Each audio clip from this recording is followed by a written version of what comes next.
it is a globally, so this is a global industry standard for filmmaking and visual storytelling. Again, I told you, filmmaking and visual storytelling. So you don't just tell story because you want to tell story. You want to tell story that if a filmmaker in Hungary or a filmmaker in the US or a filmmaker in the Indias or somewhere in South Africa, they pick up your screenplay, they'll be able to understand what you try communicating without necessarily having a conversation with you. And that is the goal of screenwriting. So what is the purpose of screenwriting? Number one, we must understand. So the purpose of this training is that we must understand that this is a professional screenplay structure. We want to understand what does a professional screenplay structure look like. We want to see at some of the global formatting standards. What are the standards that are globally acceptable? That this is the formatting standard globally. When you look at it, these are the globally acceptable standards. Then you want to develop what to call a production-ready writing skills. So when you are writing, people know that this is your production and this production is ready to be delivered, and then we want to see how you can build your first draft. Because again, the assignment that was given to those of us in the Film Institute, the assignment that was given to us is that we should come up with a screenplay. Now we want to move this screenplay to the next level of seeing that this screenplay is production ready, a filmable script. I love that word, filmable script. Now let's move on. What a screenplay really is. So how do you define what is a screenplay? A screenplay, you can see just the picture beside me is showing a screenplay. A screenplay is is a visual blueprint for telling a story producible on screen globally. And I love that word, globally. That is, your screenplay must be producible. It's not a story that you just want to write and it stays. It must be producible globally. It is not a novel. It's not an essay. It's not a poetry. And that is why you see, even when you see novels, there's adaptation. Like Harry Potter, Legend of the Seeker, they have novels. But before those novels, like the Bible now, for example, some of you are watching the Choosing series that talks about the life of Jesus. Some of us, we have seen the Passion of Christ. You've seen adaptation of stories. But before they can become a screenplay, they must be converted to something that is producible. So it is a production document. It's a visual instruction manual. I love that word, visual instruction manual. Like, it's a visual instruction manual. And I have to do this recording again the second time because the first recording I had some issue, and I'm doing the second time so that you could have access to this in the long run. Now let's see, what are the core principles of screenwriting? So if you look at screenwriting, there are principles that guides everything. Everything we do in life is guided by principles. If you know the principles, then you can actually achieve the objective of whatever you want to do. So one of the basic principles is that you must write for camera. You're not writing for the reader because you don't have reader. And just like I explained in the course of the class, that there are some movies that you watch, you don't really understand this movie, you don't understand what this story is all about. Then you don't even understand the language. It's not that you don't understand the story, you don't understand the language. Then you just find yourself that you could relate with the story. You could be telling somebody that you see that guy that is a lover, that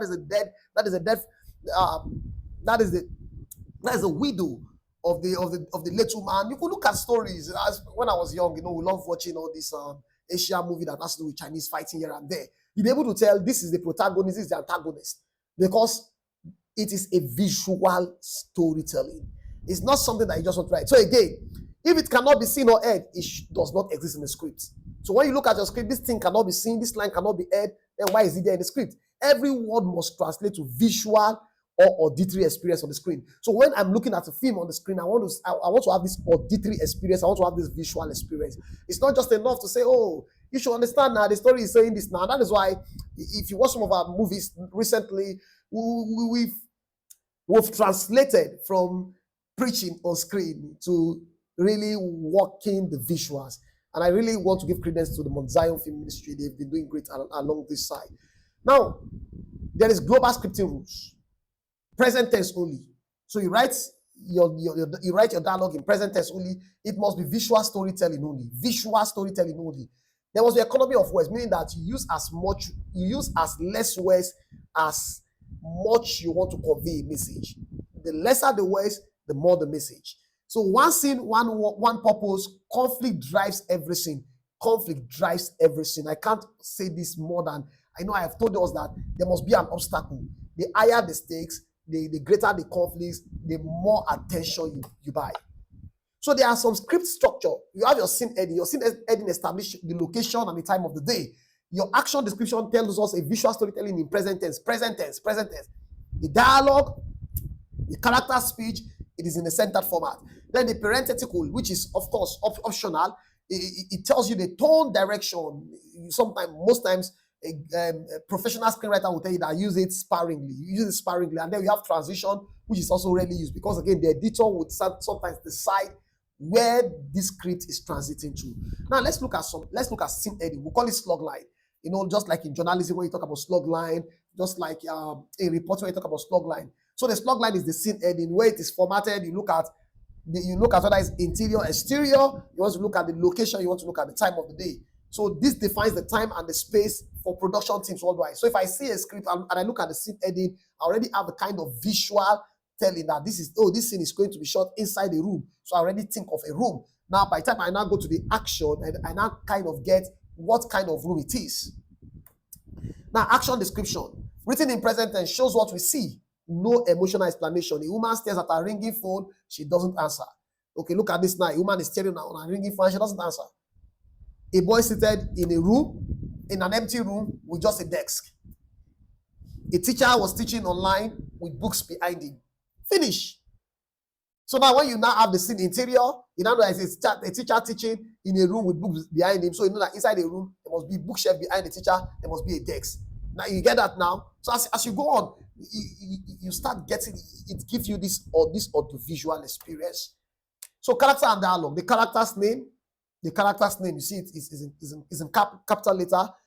There's a rule in dialogue. Your dialogue must sound natural and purposeful. Every word should reveal character or advance the story forward. It must. Your dialogue must be natural and purposeful. You don't just write dialogue and something that your dialogue must be natural, relational. People should be able to relate to your dialogue. Somebody that is in pain. So if I'm writing about somebody who is bereaved should be able to relate to your dialogue that, yes, this person is bereaved. Let's move on. Parenthetical, I told you that is optional. For example, drivers, you can see it is used for tone direction when delivery isn't obvious from context. So most I will use it for subtext so that the person that is there will be able to understand the core. It's used for subtext sometimes. Softly, you need to slow down. You want to use it sparingly, so you must trust your actors. You must trust your actors that they understand the script. Because every time that you put parenthetical, you are telling your actors that I'm guiding. It's like shouting on them, this is what you must do. So and there must be some level of creativity for the actors to explore. Now your transitions, just like we said, the same thing with the parenthetical, you want to use it only when necessary. Cut in, cut to, fade in, fade out. There are a lot of them. There are a lot of transitions. So you want to use it and that is why your script is not just only your journey. So when you are done with your script, there's what we call script analysis. They'll sit down again and look at your script. A group of persons, maybe the director, the DOP, or the cinematographer, another interested stakeholders, the producer, they want to look at the production, and they want to look at your script and look at the realism behind your script and look at the feasibility behind your script. The 3-act structure. I think we had this in the last class. If you have not seen this in the last class, you can just follow the link. By the time we make the class go public, you can always check out the link. So we have what we call the Act 1, Act 2, Act 3 sequence. The Act 1 is the setup, the Act 2 is the conflict, the Act 3 is the resolution. So there's what we call the classic 3-act structure forms a backbone of virtually every successful screenplay, providing a universal framework for organizing narrative tension and character development. So you look at the key principle, there's a beginning, there's a middle, there is an end. So that is the 3-act structure. Most movies that we have seen, they use the 3-act structures. So the Act 1, which is the setup, you introduce the world. For example, like I said, interior in a room is a teacher in a room seated on his desk, and there are books behind him, and then he's having this class. You want to introduce the character. Oh, the speaker is in his mid-30s, or is in his early 40s, or is in his early 20s, as you want to. The speaker talks very loudly. The speaker is very, very charismatic in his teaching. You want to establish the problem. What is the problem? The speaker is using a desk that there is no light, and then light goes off. So again, you want inciting incident occurs. So your Act 1 is the setup. And your Act 1 is very, very critical. If you spend time developing your Act 1, you'll be able to buy people's attention into your Act 2. Now, if your Act 1 is shallow, people just look at the movie from the first 10 seconds and they are off. So your Act 2 is rising tension. So the tension begins to rise. Obstacle begins to increase. There is emotional breakdown. There is midpoint twist. And that is where people will be looking, okay, we know this story, and suddenly you've already missed the people out of the story. And then they start wondering, where will this story end? And that is very important. And that is where we said your movie has some level of tension. Your movie has some level of suspense in your movie. It is in the script that we'll see the suspense. And when you get on set again, sometimes, great production, sometimes you just want to ensure that your script is not something that So the way they share the script is that they share the script based on what you are doing. So sometimes some people don't even have the complete script, so you don't have the complete story because again, intellectual property are prone to being stolen. Act 3 is a resolution. So you want to see the final confrontation, you want to see the decision moment, you want to see transformation, you want to see the ending outcome. So there is an agenda. When you shoot a movie, there's an agenda. Sometimes we use it for social engineering, social re-engineering. Movie, like I said in the last class, there are things that we saw that we call science fiction in the past. Those things, they are not science fiction again. They are reality before us. Robocop. There are so many movies that we have seen in the past that we think that these things, they are not possible. But now there is a whole lot of possibility around there. A whole lot of possibility around them. In the 60s, who will tell you that you see something like this and somebody will be teaching? And the time is coming that I don't even need to do this. I'll just tell my AI agent, develop a training and then deliver the training like this. And then you watch. But I tell you, the reason why filmmaking is so interesting is that even as much as we have a lot of robots going here and there, they may not be able to explain the human experience. They could actually tell you a lot. They could actually mimic the human experience. But the human experience is a flawed perfection. I love that word, flawed perfection. And that's why I'm so much interested in filmmaking, because no matter how much the AI knows, the AI can tell you a lot of information. What I'm teaching you here, the AI can design this slide for me. But the AI may not be able to come with my nuances and again, they can mimic your nuances. But there is this what we call originality. And that is why when you look at original artistic work, you know that this is an artistic work. And that is why they are quite expensive and you see them at a very large premium. Let's move on. Character engineering. And that's just like I said. So you need to engineer your character. Like the word engineering applies, meaning that you need to work on your character. You need to come up with a design for your character. So you want to see the want. What is the surface goal? You want to see the need. So we have what to call the internal and the external influences. The internal influences is the true need of the external influences are things around the character.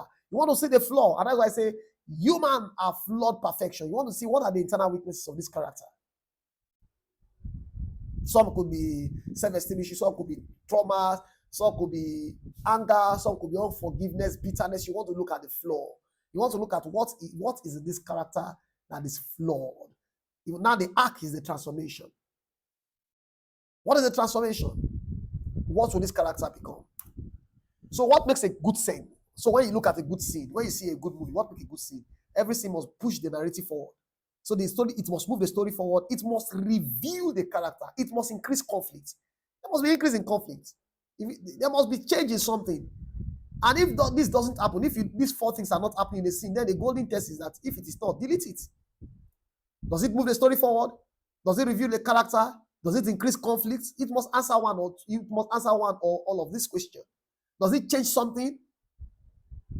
Does it change something? If it's not doing that, then it means that you want to change the whole scene.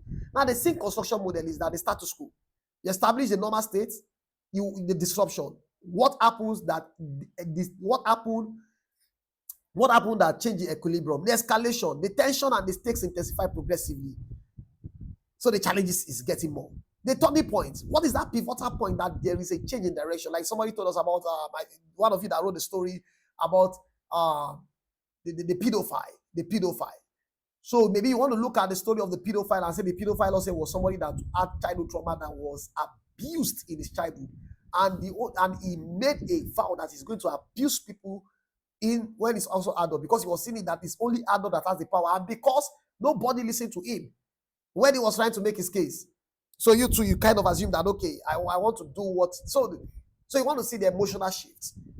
The character or the audience perspective transform. At the end of the day, you want to see, the audience will say, so this is the reason why pedophile does what they do. This is the way we can approach pedophilia. This is the way we can approach certain issues in society. This is the way we can approach substitution in society.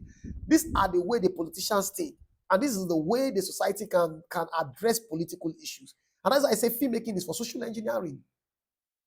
You want to pass a narrative to the public, and you know that the public needs this information, especially for transformation of society. I said it again, any nation that wants to transform, look at the Asian nations. One of the things that has transformed their nation grossly is their filmmaking capacity. The Americans, the tech gurus, they call a filmmaker, shoot this film, and then you see them working. They want to bring this into reality.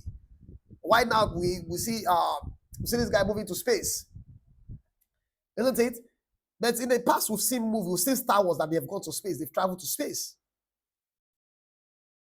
So filmmaking is something that is very strategic, and Jesus tells a good story. I wonder what people will be sitting under Jesus hearing stories for quite a long time. So there are common mistakes that people make when they are writing screen. They write like as if it is a novel.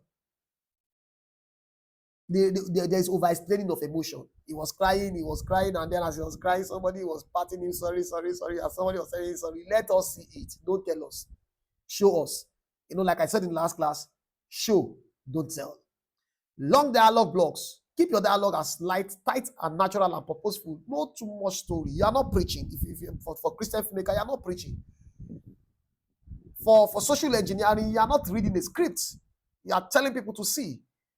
And that is why when children watch certain movies, you see that they say children shouldn't watch certain, because they know that children will go and act it. And there is a child in every adult. No visual clarity. Your scene does not have visual clarity. So, for example, like I explained now, a young man sitting on his desk with bookshelf behind him, and then there is no book behind him. No visual clarity. A professor in his studio, and in his studio playing the keyboard, and then we can't find keyboard. We can't find keyboard. We now see that you cut and join. You now bring keyboard in green screen. No conflict in scene. The scene is just so dry, so flat. You want to ensure that. So what are the industry expectations? Your screenplay must be clear. Every word serves a purpose. It must be visually appealing.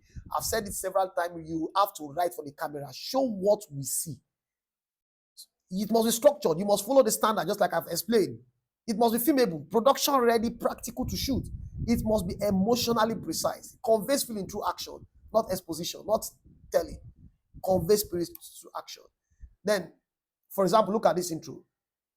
Interior, moving car, day. That is a slug line, or you call it the headline. The driver and a disturbed passenger travel in silence. Rain streaks across the windshield. Neither speaks. The tension is palpable. So you see, in present tense. Let's see what happens. The driver, you don't drag the wheel because emotions are loud. And the woman say, what do I do? And then you are wondering, if you have sound engineers, if they work with you in this script, you'll be shocked what will come up from this. I hope you didn't say that. Okay, so the subtext principle, like I said during the class, that those days when we were young, when you ask me, mother, where do I keep this cup? Where do I keep this cup? For example, this is my cup now. Where do I keep this cup? They say, put it on my head now. Put it on my head.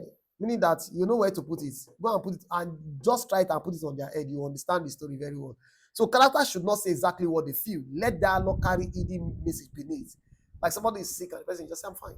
When you tell you, why your wife's angry, I say, how are you? Say, I'm fine. And the person is not fine. I'm fine. You just tell me, I say, I'm fine. And you know that there's problem. So I'm angry. It is no. So this is what you have become. So the golden rule is that if it is not visual, it is not cinematic. This is the fundamental truth of screenwriting. Every word on the page must translate to something the audience can see or hear on the screen. So again, the final message is that a screenplay is not written to impress. It is written to be seen, filmed, and experienced. Thank you.